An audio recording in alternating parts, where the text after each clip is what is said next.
So, hey, guys. So, I wanted to give a story time of better life planning. It's something that I'm going to do publicly.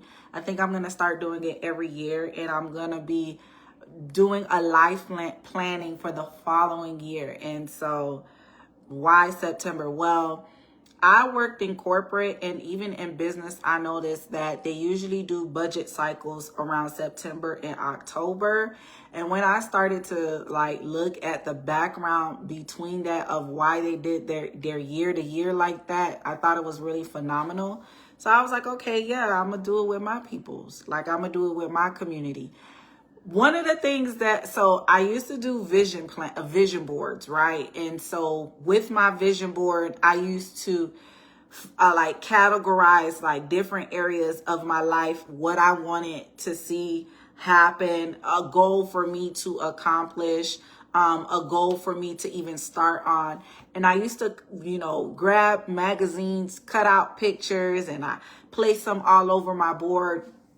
And I was really heavy on vision boards, and as I got older, I kind of shifted from vision boards and I looked at life planning instead, right? And why life planning? Because I believe that whatever roadmap that you take in life, you need to be intentional.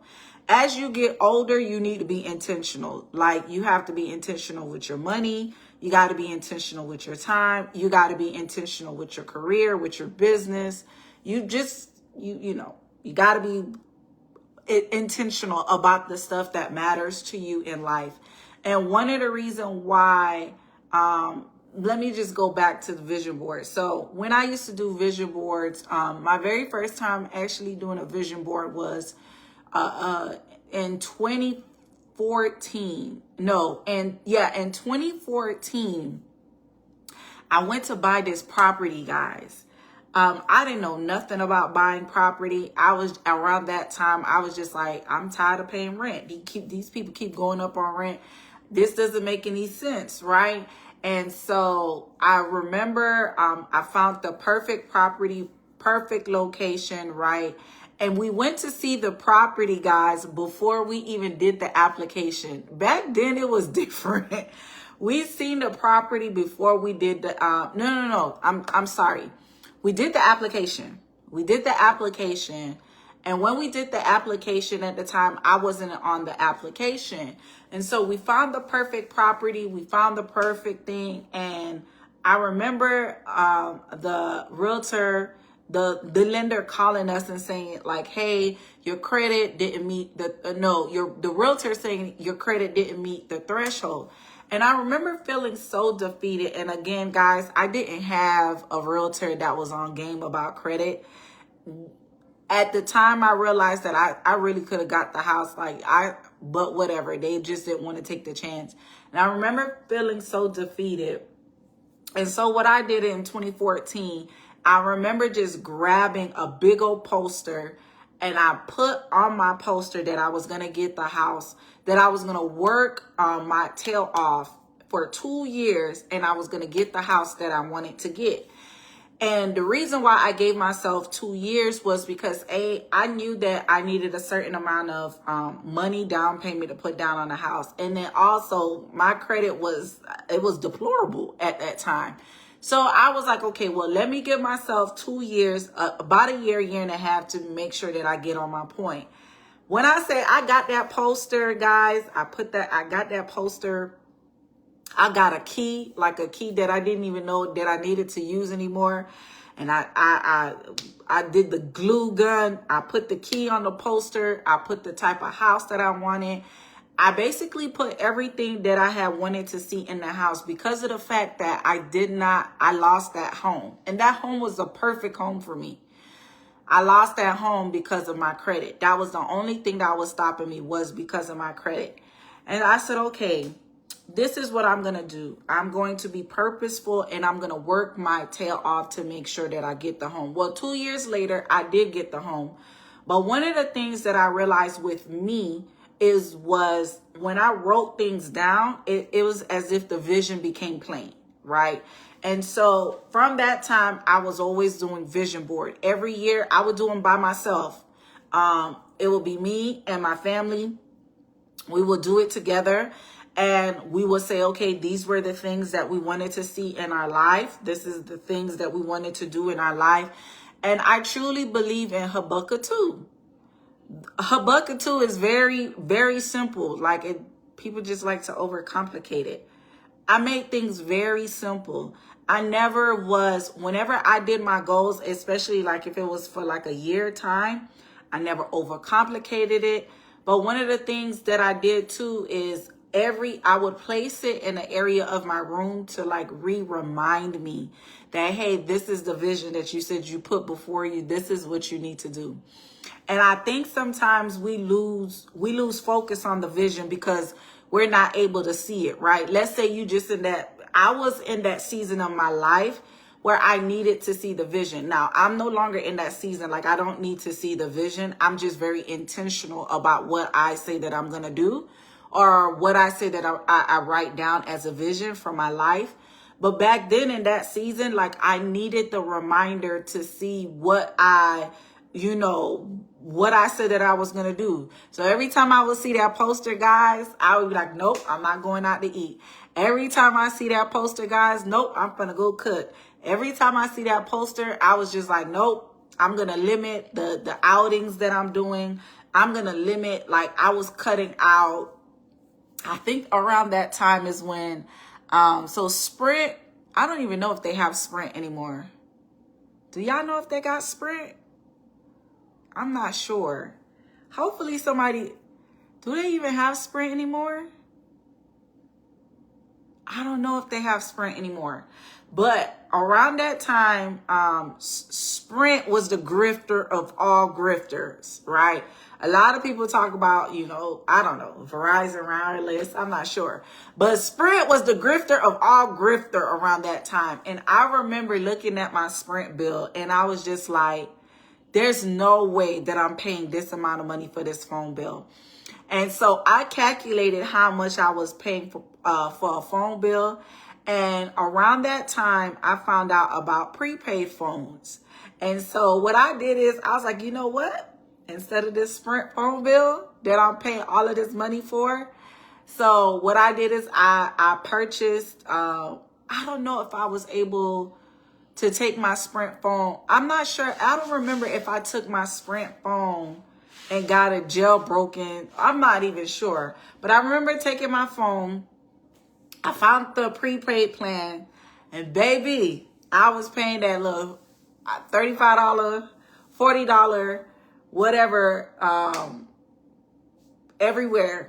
The lowest plan that I could get where I could still get into Wi-Fi at home or get into Wi-Fi at school or wherever I was in the money. So I really went down, and this is something that I'm going to do, right? So if you want to join us while we do this better life planning, this is some of the stuff that I'm going to break down on Thursday. It's just sometimes people be saying they don't got the money. They got the money. If they go to their bank account and they look at all their charges and you just remove your necessity. What is necessity? Light, water bill, light, water, rent, gas, car. That's a necessity nowadays because depending where you live, like you can't get anywhere without that, right? And so once you remove that necessity, those are necessities. Necessities is things that you need so that you are not living on the streets, not subscriptions, not nannies, not none of that. Necessities. Once you remove all of that and you really look at your bill, you actually do have the money to invest. You actually do have the money to save. You actually do have money to put away. You do. I mean, around this time, this is what, 2014 to 2015, I didn't even pay people to do my hair no more. I cut that out. I cut a lot of stuff out. Didn't get my nails done anymore. When you want to do something, you do what you got to do. That's why I have zero emotions for people that make excuses. They're like, no, but every time I see you, you got a new hairdo. And you told me you paid somebody to do it. Why did you not use that same money to put aside so that you could either invest or you could put it towards your vision or your goal? So whatever. So anyways, so that's when I did what I had to do. And sure enough, 2016, I got my house. I gave myself 2 years. And it was actually a little less than 2 years. I got my house, right? Investment. I didn't know anything about investment, guys. I didn't know nothing about investment, nothing. What pricked my interest into investment is I had to reread this book, Rich Dad, Poor Dad. When I was a little girl, my mom had made me read that book. I didn't understand that book. I'm reading this book in middle school, and I was just like, I'm not understanding what you're making me read because it's not aligning with my environment, if I could be honest. That's why I was just like, whatever. But I always kept that book. So 2014 is when 2014 to 2016, when I was like hunking down to do my vision, right? One of the things that I started to look into was investments. I didn't, they didn't really have, not that I know of, because I wasn't necessarily looking for classes for investment, guys, around this time. However, I did have certain books in regards to it. So I started to read these books, and then I started to see, okay, where in my life I could implement, right? And so that's what I did. I started with investment. Again, I wrote the vision that I wanted to start learning about investments, and then I made sure that I actually started to do it, right?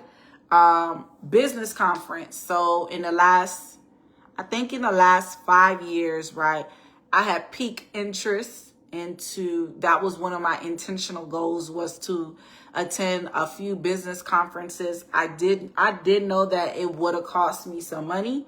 So I made sure I was very intentional. So around maybe 2021 is when I really started to save and say, okay, let me give this business conference situation a try. Now, in the past, when I was like really young, I had attended a lot of business conferences with my mother. So I was very familiar to some of the business conferences. It's just about knowing like what you're going to a business conference about. So I was very intentional about that, and I made sure that I crossed out my goal. Entrepreneurship. I had to look for an accountant. Like, I had to look for it. So what I found out, when I started to really pay attention to my finances, and then also when, years ago when I started, so in the beginning when we started businesses, we were commingling. But when we got I would never forget, there was this guy that did our taxes, and he was very honest with us, and he told us some of the stuff that we were doing wrong and how we needed to kind of realign our finances, right? And so this was maybe 2016, 2017. And so since at that time, after he put us on game on like all of the things that we were doing wrong, we looked into accountants. Now, there's a difference between a tax professional and an accountant. All accountants, for the most part, can do taxes if they should please, but they are well equipped to do taxes. Now, all tax professionals are accountants. There's a difference. Not all accountants are financial advisors. Now, it is beautiful if you can find an accountant that is also a financial advisor. However, there's some accountants, they like to just stay in their lane and just do accountant taxes and stuff like that. See how they could save you on money. But when it comes to anything about financials, financial planning, or even stocks or whatever, they'll tell you like, hey, I don't do this. I could refer you to this person, or maybe you need to look for this person on your own. So again, had I not written down my vision of what I wanted, this wouldn't have piqued my interest into like the different areas of my life that I wanted to change, right? personal development, guys. So I read some books on personal development. So there's two things. You could do personal development through therapy, but another way you could do personal development is actually reading certain books that talks about the areas in your personal life that you want to develop and then applying the principles, right? And so I did a combination of both. Now, I want to put a caveat. That was on my vision. Like, that was on my vision board. It was a lot of things throughout the years that was on my vision board. Grow my edges. At this point, I'm praying for a miracle from the Lord in regards to that, right? So there's a lot of things that you could write on your vision board, right? So I have like 7 categories that I have learned throughout the years of how to be intentional about what I'm planning in my life, right? So my husband and I, we make sure we do our goals together, and then we have like separate like planning that we do as well. So if you're a couple, you get on it. It doesn't make sense that you're having one vision and then your spouse has another vision. That's kind of like a recipe for disaster, unless it's like personal situations. So highly recommend. Y'all should be doing y'all goals. Y'all should be doing y'all goals together, right? So that, especially if you're an entrepreneur and you're a couple, both people are in entrepreneurship, or one person is in entrepreneurship and then another person is working, you still want to make sure that you're planning together. So I have like 7 categories that I learned throughout the years that I'm going to go over on Thursday in my Better Life Planning, where I break things down into 7 different categories. One of them is finance.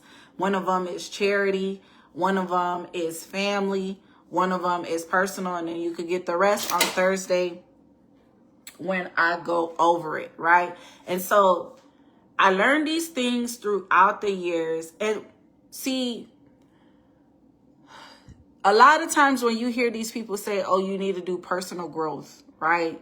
Or you need to do mindset. They'll be like, oh, you need to have a mindset shift. You need to change your mindset. A lot of that has to do with personal growth, right?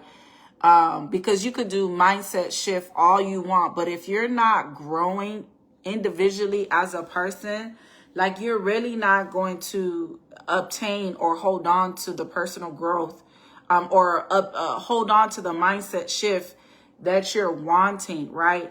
And so a lot of the personal growth that I did is I learned that I had to be mindful of my community. A lot of the personal growth that I did through reading certain books and also a combination of therapy, I realized as well, like, if I'm maturing in a certain area, if I'm going in a certain area and you're over here, you still want to talk about who did what, we're not in the same season of life. We got to distance ourselves, or we just got to separate, period. And so a lot of people, what happens is they want to hold on to the people because the person, we like to hold on to people because the person make us laugh. The person is fun to be around. The person is lit. But none of that is getting to the money. None of that is allowing you to grow. None of that is actually making you check off your boxes in the vision that you have for your life. And so sometimes we don't want to cut. We don't want to sever. My thing is, how bad do you want it? At the end of the day, how bad do you want it? A lot of times we say, oh, we don't want to be like our parents. We don't want to be like the people that we saw when we was growing up.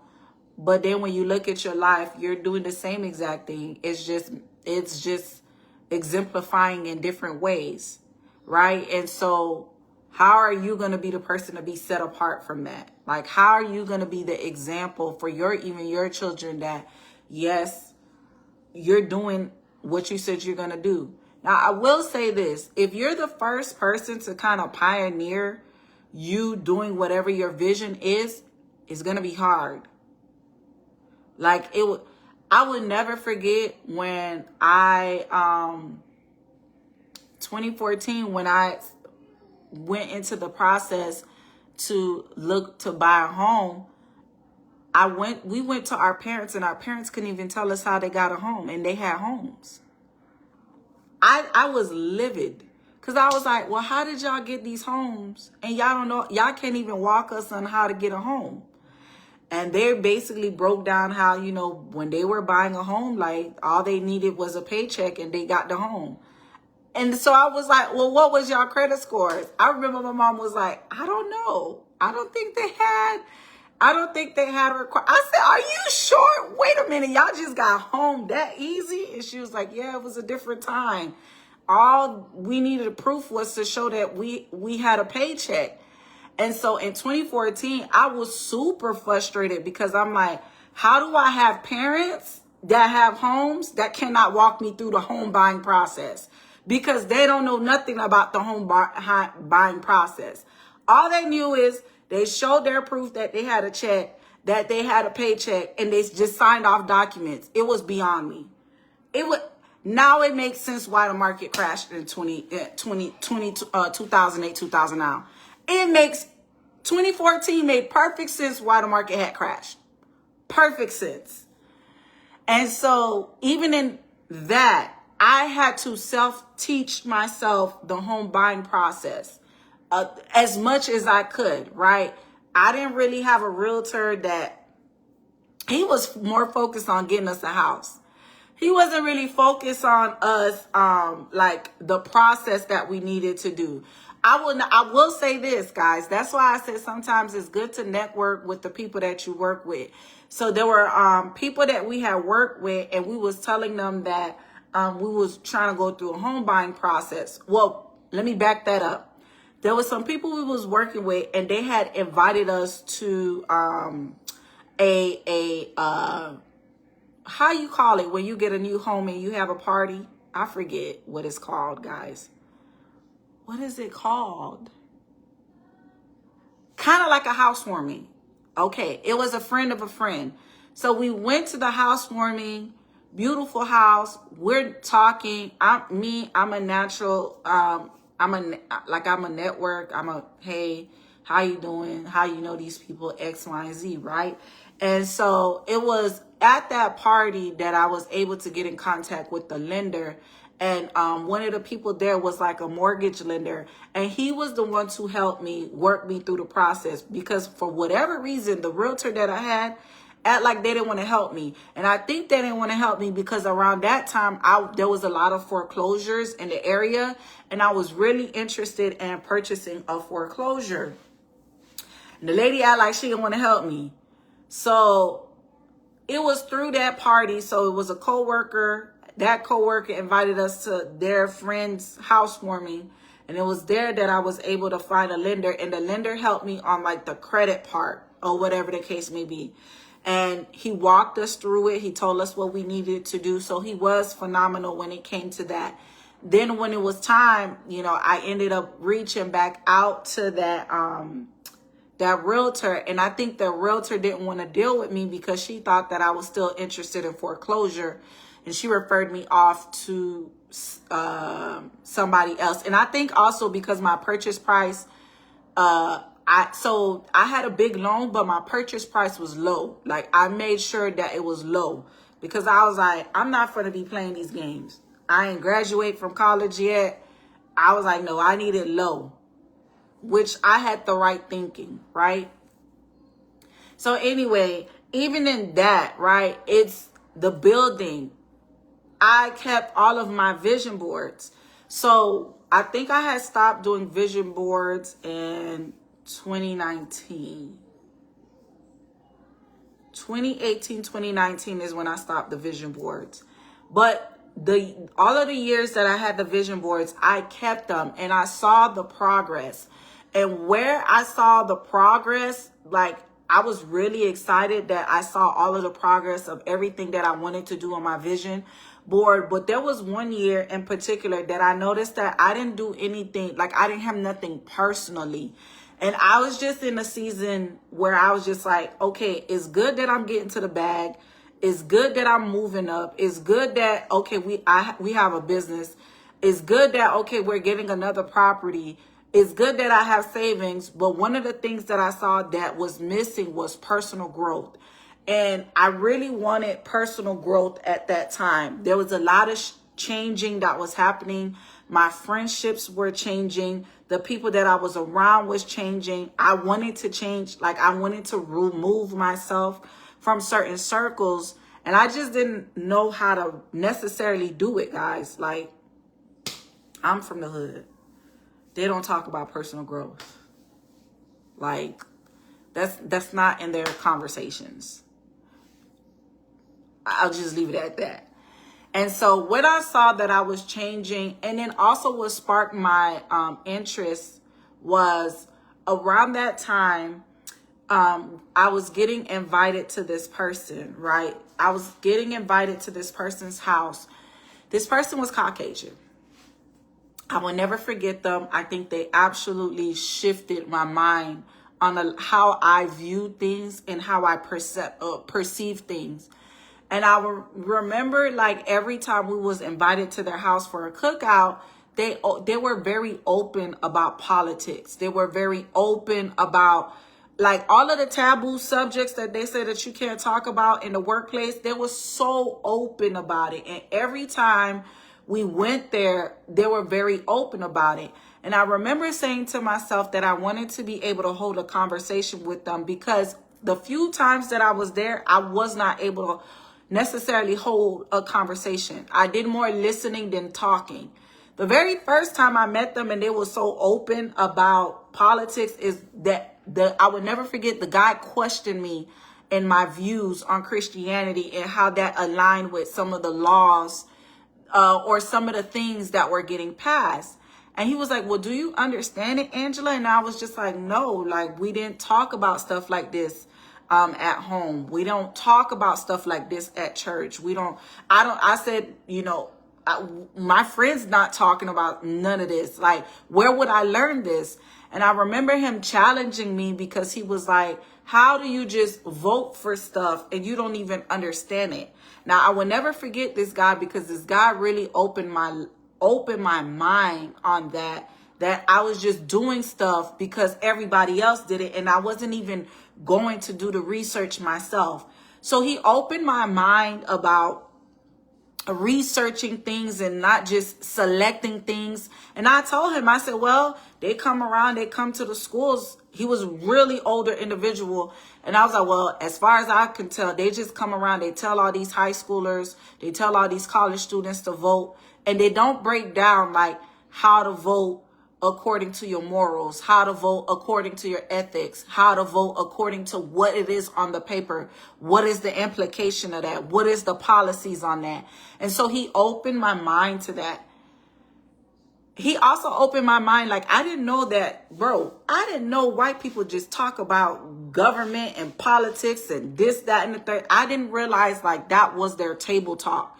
Like, that was their way to break the ice and to bond with people at their table, was talking about the things that you couldn't talk about at the workplace, or the church didn't get into, or certain, the schools didn't get into. So it was him constantly inviting us through cookouts that shifted, like, man, I really want to know how to talk when I'm at these tables. I really want to know how to respond to them. Even if I don't know, like, I wanted to know how to respond to them. And so when I looked at my vision boards and I didn't really see anything that really addressed that, I started to go back to some of the books that I own in regards to personal growth, right? Just opening my perspective on things. And it was through that I learned that there's other ways to educate yourself. It's not always through a course. It's not always through, the traditional school, right? Once you graduate high school, college, getting your undergraduate, going to whatever you're going to go to, if the shoe fits. But you can also educate yourself through books. But what I found out is that I like books that I'm interested in. So it is through those personal growth books that I was able to understand, like, okay, yeah, I need to work on that, right? It's through therapy that I realized I found out about a phenomenal book called Boundaries, because I didn't know how to place boundaries in my personal life. I didn't know how to place boundaries with family. I didn't know how to place boundaries when it came to money. So if somebody just gave me their victim story, I was like, with no boundaries, no discernment, no anything. And now when my back is against the wall, I can't count on this person financially to assist me as well. So these are the things, like, when you're looking at when you're planning for your life, or when you're being intentional about your life, you got to look at every area or every aspect of your life. You can't just look at money, right? I'll give you guys another example. I found out real quick, just because a person got money doesn't mean they know what to do with it. Just because a person has money does not mean they know what to do with it, right? I found this out through one of the business that we own, and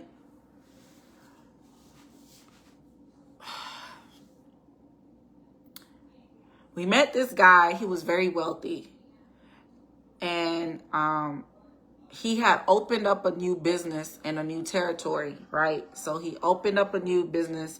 He was an international business owner. Now, where he was living at internationally, all of his business was thriving. And there's just a couple of things that went left, right? So he opened up a business in Florida, and he opened up the business based off of, because he had a friend that also opened up a business in Florida. And that friend basically recommended him to open up a business. That was red flag number one. Why? Because they were in the same industry, but they had two different businesses. The friend's business was able to thrive in the place that they were at, but the business that he was in, it was a specific business, and he didn't do the research. I could tell he didn't do the research on just in the ways he was moving. That was strike number one. Strike number two was the location that he originally wanted to place the business. He could not place it in that location because it was way entirely too expensive to purchase a commercial property. So he ended up purchasing the business in a whole nother city that was like an hour away. Now, that city, it has money, but for his specific business, he had to structure it a certain way for him to make money. So that's strike. That's another flag. The original city that he wanted to put the business in, he couldn't. So he put it in a whole nother city. He put it in the whole other city because, again, that particular friend told him, oh, no, your business will do good there. You'll be fine. Your business will do good there. Then he buys the commercial property. He spent all this money. He buys the commercial property. He starts his business. His business is not making any money. Well, his business is not making any money because here's the thing. He was comparing the businesses that he had internationally to how business operate here in Florida. And just because so for instance, you could be selling hair. Just because you selling hair internationally does not mean if you end up in the middle of Waco, Texas, does not mean that it's going to thrive. That's why you got to do your market research for that location, for the specific business that you have, to make sure it's going to work. He didn't do that. He took it based off of his friend's advice. So when I met this man, immediately, like the way he was moving, I was like, it's either one or two things. It's either he's going to shift how he does his business, or he's going to close down his business. And this is exactly what I said to the circle that was around us. He had all the money, guys. And as I got to know the situation and as I got to know the person, I think by the end of the month, I already had concluded he had the money, but he didn't know what to do with it. He just didn't know what, he had all the money, but didn't know what to do with the business. He didn't know how to pivot. Again, this wasn't his grounds. His grounds was where he lived in internationally. This was a whole new ground for him. He wasn't used to it. The culture in Florida is completely different than the culture in California, than the culture in New York, than the culture in, I don't know, Montana. So imagine you're an international business owner, you're wealthy, you're basing it off of you get into the bag, you get into the money in your country, but then when you move to Florida, it's not working, even though it's the same exact business. So by the end of the month, I realized just because you have the money, just because a person has the money, does not mean they know how to pivot in their business, or does not mean they know how to manage or grow their business, especially if they're new. And so it is through all of that, guys, that I learned, like, I always have to pour into myself, right? So you'll hear that sometimes. Some people say, oh, you got to invest in yourself. You got to invest in yourself. Here's the thing, guys. Invest where you can. If you know all you have to your name is $10,000, why would you take the $10,000 to go put it in a $10,000 mentorship? That doesn't make sense. Do with what you can. So instead of the $10,000, maybe take $100, go on Amazon and find books about whatever situation that you need for your particular life, your particular vision, your particular business. I don't think people be using reasoning nowadays, because all you hear is these one-hit wonder. Yeah, you need mentorship. You need personal growth. You need coaching. You need this. But if you're not there yet to afford it, because at the end of the day, it boils down to dollars.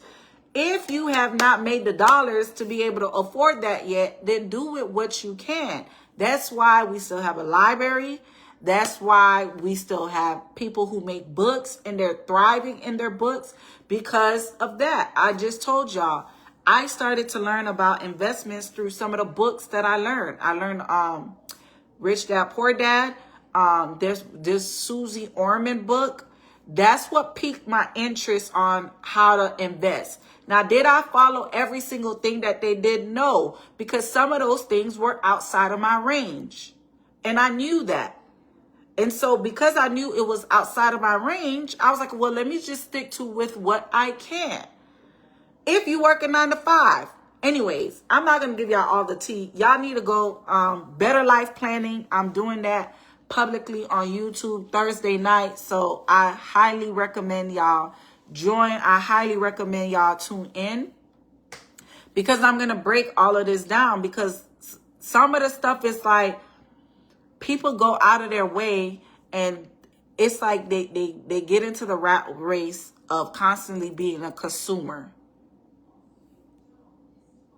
Well, that's why you can't keep your money, because you're constantly being a consumer. Even content, I have a limitation on that. That's part of my investing in me. I have a limitation on that.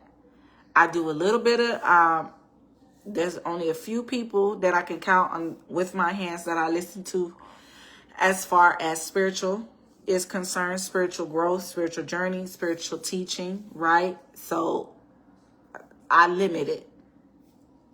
Then I have people that I listen to for finances. I have people that I listen to about economy. I have people that I listen to about political science, right? I have people that I listen to in regards to journalism. And even with those, I keep those to like a limit 2 people. And I rotate it. I don't do it all in 1 month. 1 month I may focus on economy outside of reading my Bible and stuff, right? Another month I may focus on finance. Another month I may focus on communication. I don't know, right? So I look at those things, right? Another personal growth is I looked into, because I was a corporate trainer, right? As a corporate trainer, you do a lot of speaking and facilitate it, but it's structured, meaning you have a manual, you have a guide, and you basically have to just take that guide or that manual and break it down into chunk sizes, give the foundation to your trainees or whoever's in your class, and making sure that they are able to obtain and hold on to the information that you have given them so that they could work in their job. Well, one of the things that I started to read upon and try to help myself is, as far as speaking is concerned, because the enemy, through individuals and through just life circumstances, was always attacking my voice and how I speak. You know, my voice is raspy sometimes. You know, I'm not the, perky, perfect. My words is not perfect. I'm horrible at grammar. Like, I talk how I talk. This is how I talk. This is how I talk. I don't know how to change it, right? And so I had to read books in regards of, and what I was reading books about was basically how to understand that my voice is my voice, is unique, and use it. How do I use it to the best of my advantage? Not changing my voice for anyone, not trying to change how I articulate things, not how to change my personality, but how to accept that my voice is my voice, and how to empower my voice, right? Be empowered to speak in my voice, to how to be empowered on how I articulate things or how I break down things. And I had to read books on that.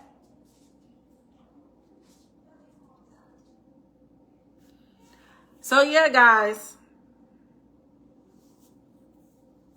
that was my personal development. So the way that I looked at personal development was completely different. It had a lot to do with that gentleman I told y'all about and the many visits of his house that I went to, like, completely shifted my perspective on how I saw stuff, how I viewed stuff, completely shifted my perspective. And it was for a good thing, because I don't believe that I would have got it anywhere else. Like, I just really wouldn't have believed that I had got it from anywhere else, right? So that's what I did as far as personal development. And you got to understand, like, don't compare what you want in like, if that's my personal development. Now, if you guys have similarities to mine, good. But if it's not, that's okay as well. What people got to understand is you got to develop what you want personally. Not what somebody else is placing on you, or not what somebody else is labeling on you. What do you want to develop personally in your life? Some people's personal development is makeup, or some people's personal development is, I don't know, being more confident. Some people personal development is boundaries. I told y'all that I had to learn about boundaries. I didn't know what boundaries meant, right? Some people personal development is learning to say no. Some people personal development is how to detach, like how to compartmentalize is the word that I'm trying to say. So a lot of people who work in certain fields, they have to do that. They have to, like, separate things. That's the only way for them to stay sane. They just got to. So some people have to learn about that, right? That's their personal development as well. Some people, personal development is, becoming a better wife, or becoming a better husband, or becoming a better sibling, or becoming a better friend. That is also personal development, right? So everybody's not going to have the same. And so I just want y'all to stop comparing what you want to develop in your own personal life to another person, because y'all could be in two different seasons and two different cycles of life, period. All right. So I'm not going to take too much of y'all time. Again, if you want to be a part of this, I'm going to have the Better Life Planning on Thursday night. So I would love if you would join. Again, this is where I'm going to drop all the good nuggets. You can write it down. And after 6 months, I'm actually going to come out with receipts with Whatever that I disclosed to y'all about, hey, this is what was one of my things intentionally that I wanted to work on. Here's the progress so that y'all see that I'm actually journeying with you guys in it. I may not disclose everything personal, but what I want to disclose, I will say like, hey, I want to show y'all the receipt. I want to show y'all the proof. This is where I was at with y'all in September of 2025. This is where I'm at now. This is what we finna do going into 2026. We shouldn't wait to January. We should be planning it now. We should be planning the intentional things now. We should be getting on the roadmap now. All right. So again, Thursday night, you could go to my YouTube channel. That is where I will be doing the Better Life Planning. All right. So see you guys Thursday night on YouTube. Have a good night.